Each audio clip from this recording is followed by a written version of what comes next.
Hey everyone, it's Quickie Baby and welcome back to World of Tanks, and today I'm previewing an upcoming Tier 8 premium French autoloading heavy tank. It is the Samoa SM. This vehicle has the same 100mm autoloader that you will use on the AMX 5100 for example, or alternatively on the Lorraine. The advantages of this tank however is some decent frontal hull armor, 10 degrees of gun depression, and also this has 5 rounds of ammunition in its 100mm magazine, and so that makes this vehicle pretty darn devastating on a ridgeline. Stick around, I got some Ace Tanker gameplay coming right up after I compare this vehicle to some of its Tier 8 French premium competitors. And if you have no interest in picking up one of these tanks, then I'll let you know how to take them out effectively when they hit the battlefield fairly soon. So immediately we notice that the Samoa has an advantage over the AMX 5100, the standard Tier 8 French heavy tank, and the Lorraine 40T, the premium French autoloading medium tank, with regards to its damage per minute. 1956 is great for a Tier 8 heavy tank, and that's fantastic for an autoloading Tier 8 heavy tank. And this DPM advantage comes from the fact that its magazine reload is only a second longer than the Lorraine, but as I mentioned, it carries a whole extra round in its magazine. The penetration on these French autoloaders is also fantastic, 232mm with its standard rounds, and with its premium rounds it's 263. That's one of the highest of any of the Tier 8 premium tanks in the game, and so this should be a good credit maker because you're not going to be having to dab that 2 key as much as you might have to in some of the other Tier 8 vehicles. Now the highlight of this tank is the fact that its magazine size is 5, and that's one less than the AMX 5100, but just look how many seconds you're shaving off the reload, 13 to be exact. And so this makes this vehicle just feel so much more flexible than the AMX 5100 and less of an all-in assassin, which feels less punishing if you maybe miss the first 2 shots and then in the 5100 you've got these awkward 4 rounds left should you do a full reload for 50 seconds. That doesn't happen so much in the Samoa. It feels a lot more like a Lorraine. If you miss the first couple of shots, well, just reload, 37 seconds later you'll be fully ready to go and deal 1,500 damage to your opponents. Now that doesn't quite enable you to clip every single Tier 8 tank and pretty much most Tier 9s, but it will allow you to dominate all lower tier tanks and some Tier 8 vehicles with lower amounts of hit points like Tier 8 mediums for example. Next up, one of the crazy things about this tank is how fast it unloads, 2.25 seconds. That's nearly half a second faster of its intra-clip reload than the AMX 5100 and 0.25 seconds faster than the Lorraine. So that allows this vehicle to deal 1,500 damage within 9 seconds of the first shot, whereas an AMX 5100 is going to take 13.64 seconds, albeit to do 1,800 damage instead. For me personally, this made the vehicle feel so much better for retracking my opponents, and also you just have to expose yourself for a small amount of time or not allow them to shoot you multiple times while you're unloading your magazine. Next up, gun handling, and it's kind of good news but also bad news for the Samoa. It's got great aim time, 2.4 seconds, and I guess that's because Wargaming have given it that low intra-clip reload. However, its accuracy is awful, 0.4. I was whiffing shots left, right and center in this tank, and it certainly can't snipe like an AMX 5100 can, and it's also noticeably worse than the Lorraine 40T, and so I guess you want to get your Samoa SM up close and personal with your opponents, or at least be shooting at very lightly armored targets at mid to long range, where accuracy isn't quite so important. Now the dispersion values when you're moving in this tank are not excellent, a lot like the 5100 and the Lorraine, but one thing that really sucks on the Samoa is the turret traverse dispersion compared to the Lorraine, and furthermore its turret traverse is 26 degrees a second, which kind of makes it feel like it compounds this as you're turning the turret forever, at least compared to a Lorraine. However, the clear advantage that this tank has is 10 degrees of gun depression. That's better than even the fairly recently buffed 9 degrees of the 5100 and 2 degrees better than the Lorraine 40T. That makes this vehicle feel really nice on a ridge line, and when you get above your opponents, as I'm going to be showing you in the gameplay. So how about the mobility? Because so far we've found out it's pretty darn good news for the firepower and the gun handling. Well, the mobility is really where this tank falls down. It's not nearly French. And no, I'm not talking about the reverse speed of the tank, that's absolutely fine, but I'm talking about how fast this vehicle goes forwards and also the power to weight ratio. 37 just doesn't feel very great at all.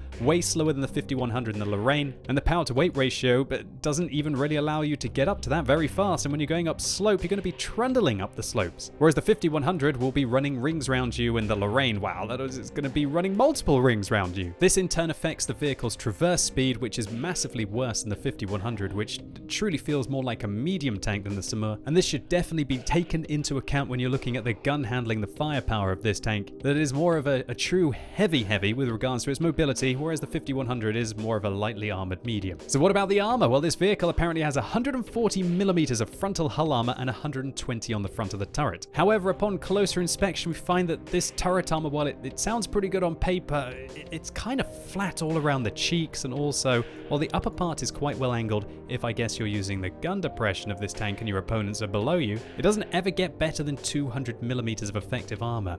Now, that means that this tank is going to be absolutely crazy against tier 6 vehicles, as they're going to find it very hard to penetrate, and tier 7 tanks as well, especially when this thing's on a ridgeline using its gun depression. However, all tier 8 and higher tanks are still going to easily be able to go through this thing's turret armor unless you pull off a miracle bounce. However, the hull armor is kind of a different story altogether. It's 140 millimeters and it's fairly well angled. And remember, with 10 degrees of gun depression, if this vehicle does get on a ridgeline like this, it's got 260 millimeters of upper hull armor. But of course, you'll be saying, well, why don't you just shoot the turret then? And that's a good point, but it's obviously quite a small target compared to if they're exposing the whole of the upper part of the vehicle.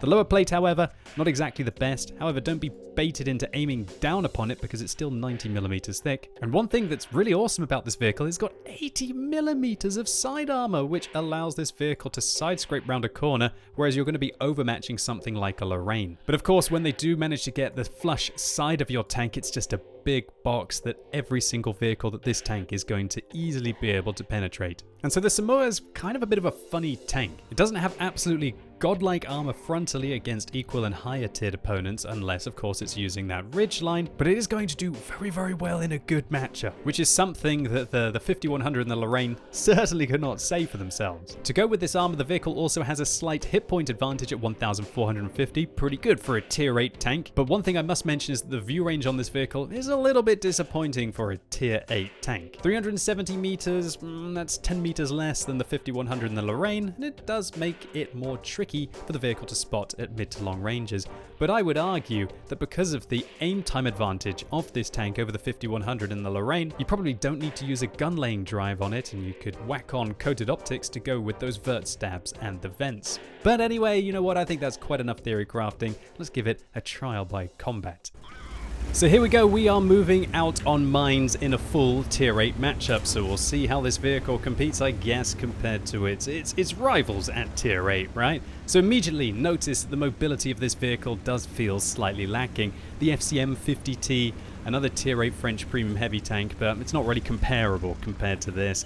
Already blazing his way up the hill compared to us, at least. We were limited to 20 going up that slight slope. And again, 26 not even making it up to that top speed limit with the 12.5 power to weight ratio that this vehicle has. So that's definitely something to take into account with this vehicle, that it's not going to be able to run away from you very quickly, limited at 37 kilometers an hour, and even trying to make the aggressive plays forwards, well, it's kind of going to suck at that as well. And while the intra-clip reload of this tank is absolutely lovely at 2.25 seconds compared to all of the other French heavies, just not quite sure about trying to loop in multiple shots. It's not exactly like some kind of Skoda, right?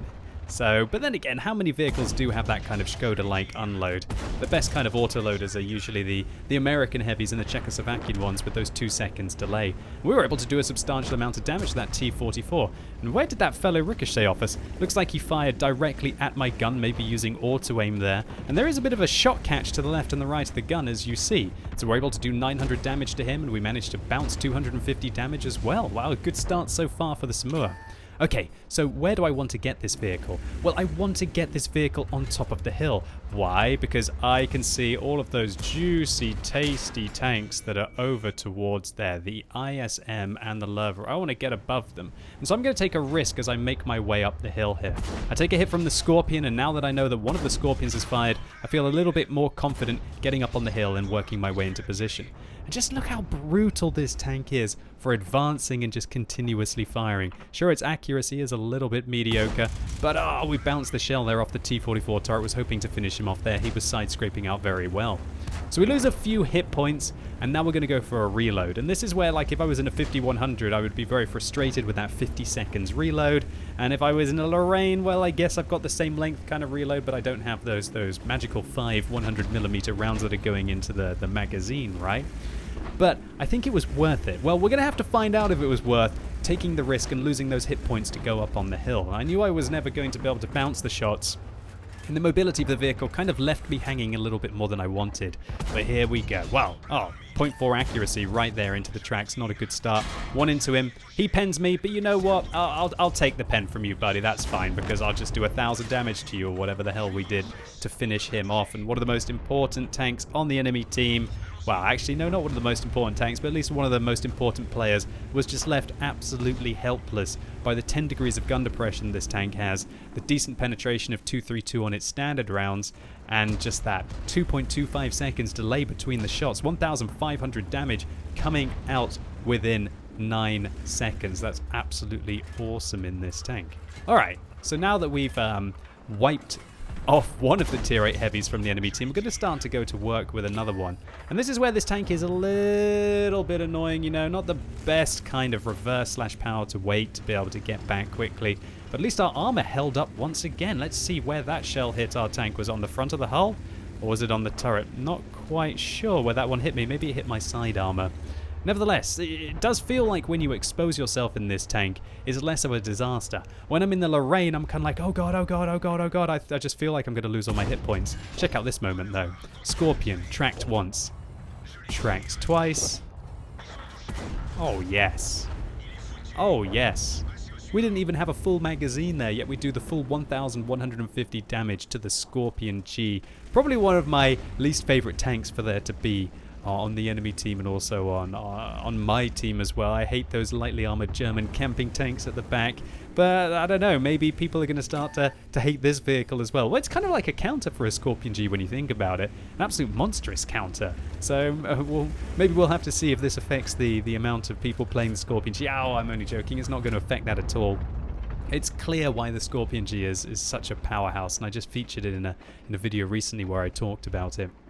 Nevertheless, okay, so what are we going to be doing now? Well, I'm going to dump one into the ridgeline, but luckily the fast intraclip reload allows us to slap another one at the target, and I think you're going to be doing that quite a lot in this tank. I think the 2.25 seconds intraclip reload one is absolutely awesome. That 0.4 accuracy while I was playing this vehicle just felt so ugly at mid to long ranges, and so that's why being on a map like Mines is so welcome. We're not really shooting people at those 500 to 600 meter ranges that you sometimes are able to.